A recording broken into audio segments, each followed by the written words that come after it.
Hey everybody, it's Brandon, the Weekend Cruiser, where I go on a weekend cruise just about every weekend, and I do some long cruises as well.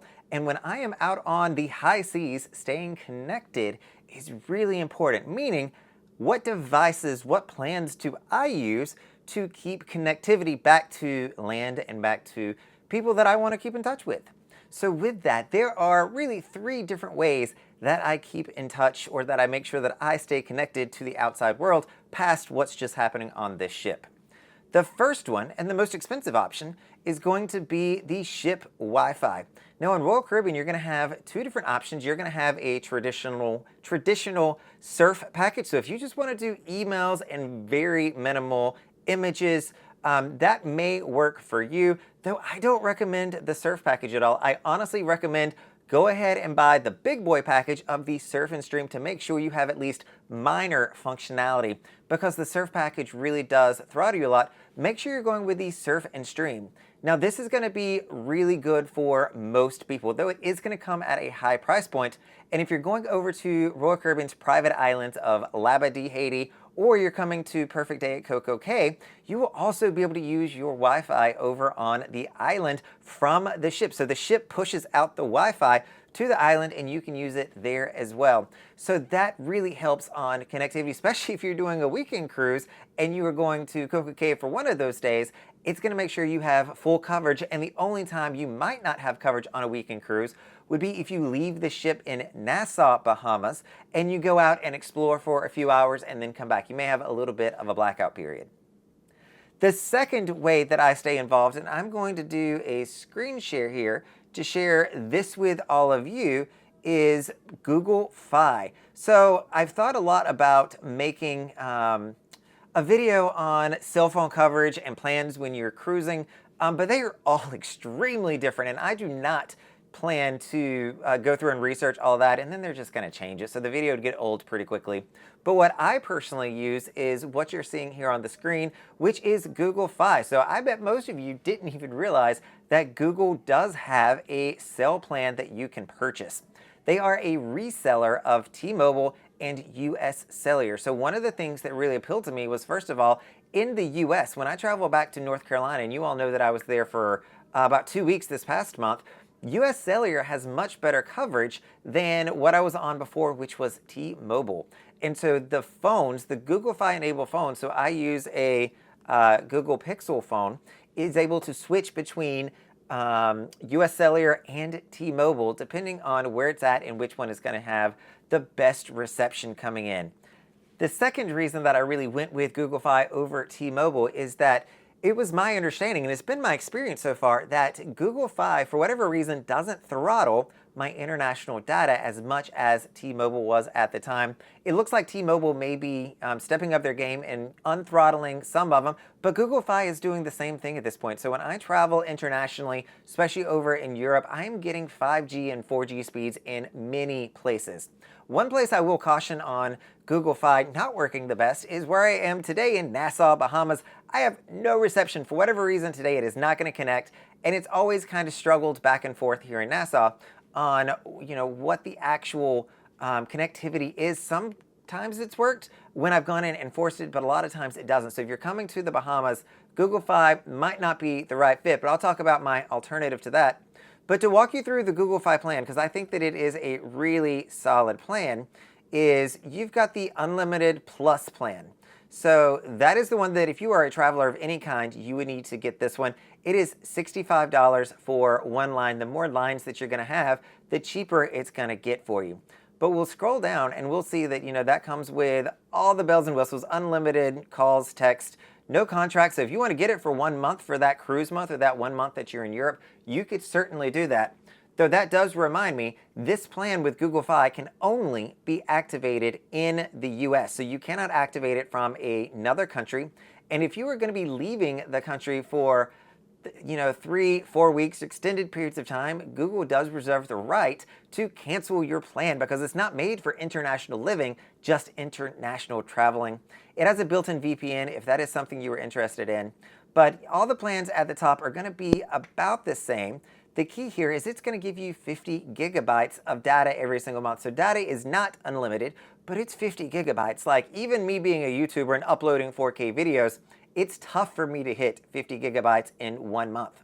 The premium features about why I love unlimited, flexible unlimited, is you have hotspot tethering. So the other trick that I use is I have a hotspot device, and this is a 5G hotspot that has a SIM card from Google Fi inside of it, and it's not an extra amount of money. When I was with T-Mobile, this was an extra $50 to have this package, but with Google Fi, I have 50 gigabytes of data. They don't care where I use it, so I have a SIM card in my tablet, I've got it in the hotspot. You can have it in multiple different places, and as long as you don't go over 50 gigabytes, you're okay.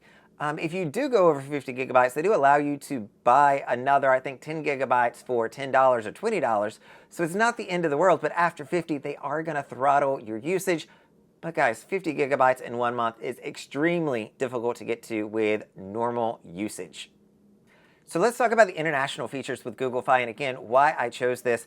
They don't throttle you as much, but the biggest thing for me is T-Mobile was giving me bills of $500, $600, because when I was on the cruise ship, I would forget to turn off my cellular signal. I'd have Wi-Fi assist on, but I'd be making calls on both a Wi-Fi and cellular network, and it would choose the cellular network, racking up quite a bill, and the per minute cost on T-Mobile is ridiculous. On Google Fi, on the other hand, though, they have really affordable plans where it's 5 cents, 10 cents per minute, numbers that I can really get behind, because even if I stay on the line for 60 minutes, a full hour, that's only $6. So I will never see another $600 bill. After my second one from T-Mobile, I couldn't take it anymore. It's way too expensive. And sometimes I forget to put my cell phone in airplane mode on the cruise ship. That is a best practice if you want to be using Wi-Fi calling. You can do that from the ship even when it's on a sea day, and there will be no charge to you as long as you have airplane mode going and you have only your Wi-Fi turned on. And it's also going to be working in 200 different destinations and really good speeds. They're increasing their 5G speeds. Random countries. I am getting ready to go to Uzbekistan later this month, and they're going to cover me there with pretty decent speed. So I am super excited for that. Now, the third way that I really make sure that I stay connected, you all know that I am the weekend cruiser, so that means I am in the Bahamas. So with Google Fi, not playing nice in the Bahamas, which I did not know when I got it. Not sure if that would impact anything. I do have a cell plan here in the Bahamas. So it's not really a cell plan. It is a little hotspot that I got from Be Alive, or just Alive. Their website is Be Alive, and it is a competitor to BTC, which is the Bahamas telecommunication company here. It's like the T-Mobile for the Bahamas, if you will. But they've got really good plans that I like a lot. So if I come to the broadband section and show you what their options are, you can get this little guy for $99. I think I got it free with some kind of a promotion, but it's going to get me 4G speeds when I am in Nassau and the Bahamas. The plans for these are actually not that terribly expensive. If you're looking at going to 1 or 2 cruise ports, and that's in the Bahamas, and that's what's making you decide if you want to buy the ship plan or not, this is really an affordable kind of option.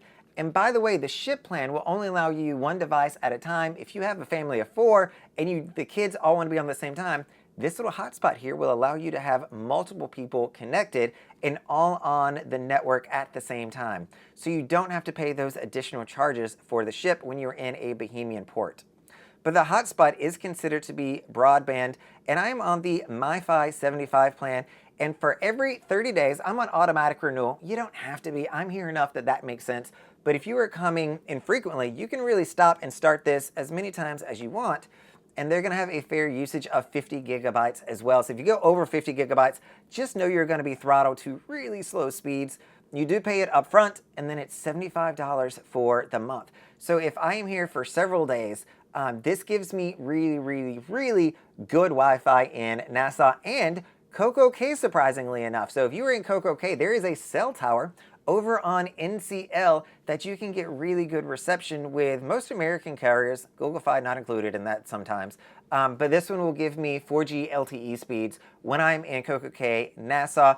And if we ever go up to Freeport or Grand Bahamas, I've also used it up there, and it is a lifesaver. So if you're looking at reliability and how you stay connected like I do, you want to make sure you're going to have multiple different options. So I've got number one, a great internet carrier, or not internet carrier, phone cell provider carrier from the US that travels internationally extremely well. It gives me a hotspot that I can switch off if I need to. And by the way, I can use this hotspot with my international data from Google Fi in Nassau and the other countries that I'm going to.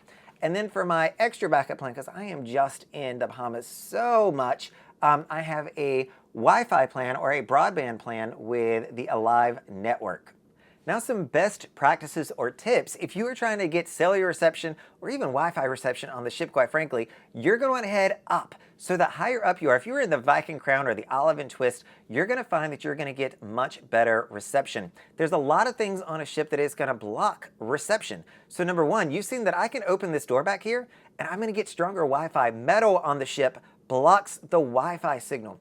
And I also think that if you go up on a slower day in the Viking Crown and you're the only one sitting up there, you're the only one pulling from the point of access network and you might get quicker speeds.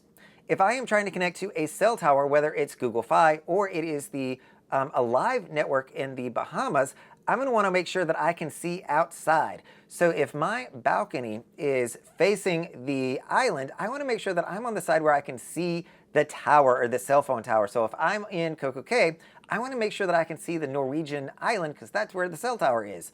If there is a ship like yesterday, there was a ship on the other side of me and then the island, so it had 2 full ships to go through before I could actually get the reception. And so that makes it really tough. But again, if you head up, you're going to be able to find reception in just about every location that you're going to be visiting.